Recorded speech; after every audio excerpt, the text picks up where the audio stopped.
எங்களுடைய கோவையிலேயே சாய்பாபா காலனின்னு இருக்கு. காலனின்னு எடுத்துட்டீங்கன்னா சாய்பாபான்னு கூப்பிடணும்.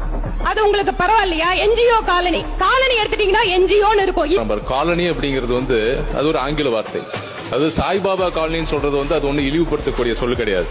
ஆனா நம்முடைய பட்டியல மக்கள் வாழ்றக்கூடிய பகுதியில் காலனி சொல்லி அது ஒரு இழிவுபடுத்தக்கூடிய சொல்லோ இல்ல அவங்களுக்கு அது தனிப்பட்ட முறையில் அது புண்படுத்தக்கூடாது என்பதற்காக தான் நம்முடைய முதலமைச்சர் அவர்கள் அந்த காலனி என்கிற சொல்லை அகற்ற வேண்டும்.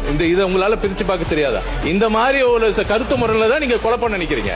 அது தமிழ்நாட்டில் நடக்காது. நீங்க தயவு செய்து நீங்க நினைச்சீங்க காலனி என்கின்ற சொல் நீங்க இந்த மாதிரி விஷயங்கள்லாம் நீங்க வடநாட்டில் பண்ணலாம், தமிழ்நாட்டில் அதுக்கு கண்டிப்பா நடக்காது. நீங்க வேற எந்த மாநிலத்தில் நீங்க பிஜேபி ஆளக்கூடிய கூட இருக்கக்கூடிய அங்க மாநிலத்தில் போய் பாருங்க, அங்க இருக்கிற மக்களுக்கு என்னென்ன வசதிகள் நீங்க செஞ்சிருக்கீங்க. ஆனா திமுக ஆட்சியில் நம்முடைய முதலமைச்சர் அவர்கள் இங்க இருக்கிற பட்டியல மக்களுக்காக பழங்குடியின மக்களுக்காக இதுவரைக்கும் செய்யாத அனைத்து அடிப்படை வசதியும் செய்திருக்கிறார் நம்முடைய முதலமைச்சர்.